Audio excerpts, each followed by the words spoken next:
এই মুসলমানদের উপর অত্যাচার কোনো মুসলমান এটা মেনে নিতে পারে না, কোনো রাষ্ট্র এটা মেনে নিতে পারে না, কোনো মুসলিম রাষ্ট্র মেনে নিতে পারে না। একটা সময় আমাদের এই গত 50 বছর বা দেশ স্বাধীন হয়েছে, কিন্তু ভারতের শোষণ থেকে আমরা কোনোদিনই মুক্তি পাইনি। ইন্ডিয়া প্রচার করছে যে এই আমলে সরকার গভর্নমেন্ট আমলে হিন্দুদের উপরে হামলা হচ্ছে, তাদের জমি নিচ্ছে, এটা সম্পূর্ণ ভুয়া কথা। ভারত রাষ্ট্রটাই হলো একটা মিথ্যা ভিত্তির উপরে দাঁড়ায় আছে।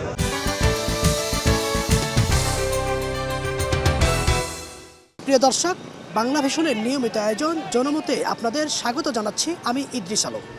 আমাদের আজকের জনমতের বিষয়, বর্তমান পরিস্থিতিতে ভারত পাকিস্তান কি যুদ্ধে জড়াবেন, কোন দিকে যাচ্ছে দুই অঞ্চলের নিরাপত্তা পরিস্থিতি, চলুন জেনে আসা যাক। কাশ্মীরে যে আমাদের যে সংঘর্ষটা হয়েছে, এই সংঘর্ষে আমাদের 26 জন মুসলিম ভাই নিহত হয়েছে, আমরা সমবেদনা জানাচ্ছি। আসলে এই সংঘর্ষটা শুধু কাশ্মীর না, এটা একটা অমুসলিম বা মুসলিমদের যুদ্ধ। আমরা দেখেছি যে আমাদের ফিলিস্তিনে শত শত ভাইদেরকে হত্যা করা হয়েছে, তাদেরকে ধসিয়ে দেওয়া হয়েছে। ইসরায়েল যে পথে হাঁটছে, আমারও মনে হয় যে ইন্ডিয়াও সেই পথেই যাবে টুডে টুমোরো। এবং আমরা এখন যুদ্ধ না হলেও আমরা হয়তো টুডে টুমোরো আমরা এই যুদ্ধে জড়াবো, মুসলিম ও অমুসলিম। এটা জড়ানোর বা অসম্ভব কিছু না, এটা আমাদের কোরআনের দিক নির্দেশনা দেওয়া আছে। এবং আমরা চাই যে আমরা যুদ্ধতে মুসলিমরা জয়লাভ করবে, এবং এটা হয়তো সহসা না হলেও এই যুদ্ধে আমরা জড়াবো। আমার এই যুদ্ধে আমি অন্তত শহীদ হওয়ার জন্য প্রস্তুত আছি। আমরা চাচ্ছি যে যুদ্ধটা আমাদের ইসরায়েল করতেছে ফিলিস্তিনের বিরুদ্ধে, হিন্দুরাও সেই ভারতের যে বর্তমান নরেন্দ্র মোদী, সেও ইসরায়েলের মতোই সে রক্ত পিপাসু, মুসলিম বিরোধী, মুসলিম নিধনের সে একই ভূমিকা অগ্রসর হচ্ছে। আমরা হয়তো বাংলাদেশ সাম্প্রদায়িক সম্প্রীতির দেশ, আমরা উস্কানিতে যাব না, আমরা ভাই ভাই হিসাবে বসর। কিন্তু ভবিষ্যতে এই সংগ্রামটা একটা রক্তক্ষয়ী সংঘর্ষের রূপ নেবে, এবং এই রূপে আমরা হয়তো এখন ভারত পাকিস্তান যুদ্ধ না, এটা মুসলিম ও অমুসলিমদের যুদ্ধ। আমরা জানি যে আজকে মুসলমানরা সারা দেশে নির্যাতিত হচ্ছে। আমরা দেখেছি যে গাজায় মুসলমানদের উপর অমানসিক নির্যাতন হচ্ছে। ঠিক একইভাবে ভারতের কাশ্মীরে যে মুসলমানদের উপর অত্যাচার হচ্ছে, এটা তো আদৌ এটা কোনো মুসলমানকে এটা সমর্থন করে না। আমরা মুসলমান হয়ে, একজন মুসলিম রাষ্ট্র হয়ে বাংলাদেশ, আমরা কখনোই এটা সমর্থন করি না।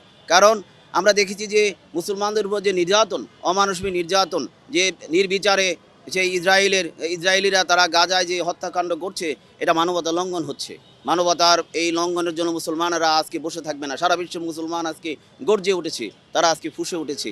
তারা অধিকারের জন্য, মুসলমানদের অধিকারের জন্য তারা আজকে লড়াই করে যাচ্ছে। আমরা দেখেছি যে ভারতের যে নরেন্দ্র মোদী, যে মুসলমানদের উপর যে নরেন্দ্র মোদী সরকার, এখনও তিনি কোনো ব্যবস্থা নেয়নি। যে পাকিস্তান যদি হস্তক্ষেপ করে, অবশ্যই আমরা মুসলমানদের পক্ষে অবস্থান নেব। কারণ আমরা মুসলমান, আমরা মুসলমানদের স্বার্থ রক্ষা হোক, এটা আমরা সবাই চাই। আমরা মহানবীকে বিশ্বাস করি, আমরা ঈমান ও আমলে বিশ্বাস করি। আমরা ইসলাম ধর্ম মানবতার ধর্ম।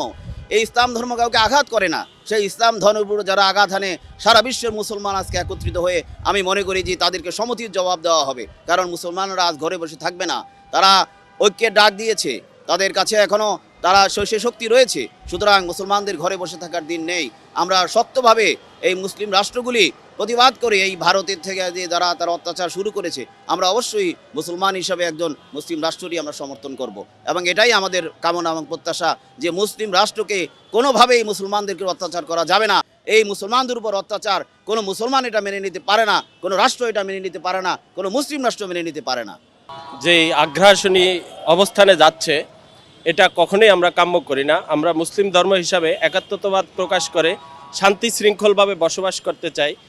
ভারত যেই মিডিয়াগুলো আমাদের বিরুদ্ধে অপপ্রচার চালাচ্ছে, ন্যূনতম চিরাফোঁটা জিনিসও আমাদের দেশে নাই। আমাদের দেশে হিন্দু ধর্মে যারা আছে, মুসলিম ধর্মে যারা আছে, আমরা ভাই ভাই একসাথে কাঁধে কাঁধ মিলিয়ে কাজ করি। আমরা কখনোই হিন্দুদের পায়ে পাড়া দিই না, কারো উস্কানিতে পাড়া দেই না। আমাদের যেই আছে, আমাদের যেই সাম্প্রদায়িক ভ্রাতৃত্ববোধ আছে, আমরা তাই নিয়ে বেঁচে থাকতে চাই। মুসলিম একসাথে কাঁধে কাঁধ মিলিয়ে বসবাস করতে চাই। আমাদের দেশে এই ধরনের কোনো দাঙ্গা নেই, কোনো হাঙ্গামা নেই। আমরা কখনোই অমুসলিমদেরকে অমান্য করি না, অমুসলিমদেরকে আমরা কখনোই অন্যায় অত্যাচার করি না। গত স্বৈরাচার সরকারের আমলে একটা ঘটনা ঘটিয়ে দিয়েই হিন্দুদেরকে মন্দির ভাঙ্গা, দৌড়ানি, মারপিট করা, এটা ওদের চরিত্র কালচার ছিল। কিন্তু আসলে ওটা নাটক সাজাইতো, কিন্তু এখন আর ওই নাটক সাজানোর সুযোগ নেই। জিনিসটা সঠিক, মিডিয়া ওদের কন্ট্রোলে ছিল, মিডিয়া যেটা বলে দিত মিডিয়া তাই বলতো। কিন্তু এখন আর ওই সুযোগ নেই। এখন সুযোগ যেটা সত্য ওটা সত্য। এখন হিন্দুরা খুব সুন্দর এবং শান্তিতে বসবাস করে, কাঁধে কাঁধ মিলিয়ে চলে। তারা কারো উস্কানিতে পায় দেয় না। জিজ্ঞাসা করে দেখেন সারা বাংলা ঘুরে কোনো অমুসলিম নির্যাতিত হচ্ছে কিনা।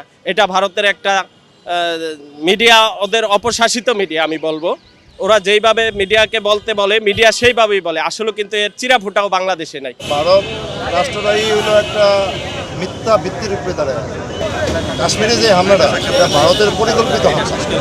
ভারত চাচ্ছে একটা যুদ্ধ জড়ানোর জন্য, যাতে ভারতের বিভিন্ন জায়গায় মুসলমানদের উপর হামলা হচ্ছে, ওরা এই হামলাটাকে জায়েজ করার জন্য, মুসলমানদের উপর আরও হামলা করার জন্য এই বোমা হামলার মতো নাটকটা শুরু করছে। করে পাকিস্তান, বাংলাদেশ, চীন, এশিয়া মহাদেশের মধ্যে ওরা একটা বিশৃঙ্খল পরিবেশ সৃষ্টি করে একটা অস্থিতিশীল পায়তারা করতেছে ইসরায়েলের সাথে একত্রতা ঘোষণা করে। তো আমরা দাবি জানাবো আলোচনার টেবিলে বসে যুদ্ধ কারোর জন্য কাম্য না। একটা সময় আমাদের এই গত 50 বছর বা দেশ স্বাধীন হয়েছে, কিন্তু ভারতের শোষণ থেকে আমরা কোনোদিনই মুক্তি পাইনি। আর ভারত আমাদেরকে শোষণ করা যেভাবে সবল ছিল, আমাদেরকে এখন শোষণ করতে পারে না দেখে, ওদের কথা মতো আমরা চলি না দেখে এখন ওরা বিশ্বের কাছে অনেক দুর্বল। পাকিস্তানের সাথে যদি এই মুহূর্তে যদি ভারতের কোনো যুদ্ধ হয়, আমি মনে করি যে পাকিস্তানি উইন করবে, কারণ ভারত অনেক দেশের সাথে খারাপ বিহেভ করছে, খারাপ কিছু করছে, এজন্য ভারতের পক্ষ অনেক দেশই নেয় না। এর সাথে আর ইহুদির সাথে অনেকটাই মিল। ইহুদি আর আপনার ভারতের হিন্দুত্ববাদী যারা আছে বিজেপি সরকার, তাদের সাথে অনেকটাই তাদের মিল। তাই আজকের এই ভারতে যেই আপনার মুসলমানের যেই অক্ষ বিল, এই বিল ধামাচাপা দেওয়ার জন্যই ভারতের সরকার এই আপনার এই ঘটনাটা ঘটিয়েছে, কাশ্মীরের ঘটনাটা ঘটাইয়া ধামাচাপা দিয়ে সারা বিশ্বকে, যাতে তারা সারা বিশ্বের চোখটা অন্যদিকে নিয়ে গেছে, যাতে মানুষকে বোঝায় মুসলমান জঙ্গলি, মুসলমান তাদের এই ইয়ার জন্যই তারা আজকে এই করতে আছে, এই কামটা করছে।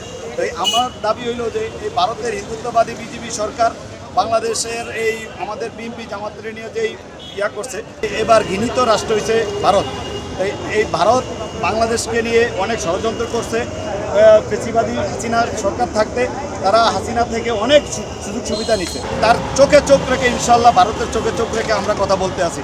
আমরা তো আগে তাদের গোলামি করতাম, হয়তো পেশিবাদী সরকার আর যদি 2-1 বছর থাকতো, আমাদের এই দেশটাকে তারা একটা হিন্দুত্ববাদী রাষ্ট্র পরিণত করতো।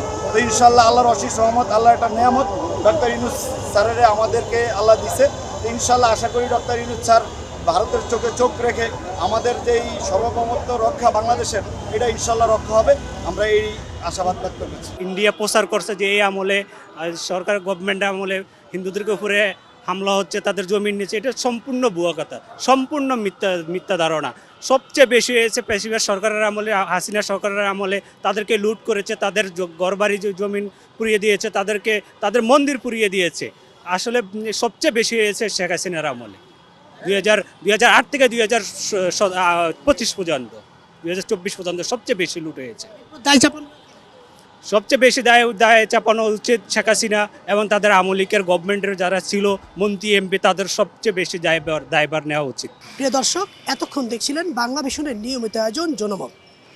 আবারও দেখা হবে অন্য কোনো জনমত নিয়ে, অন্য কোনো বিষয়ে।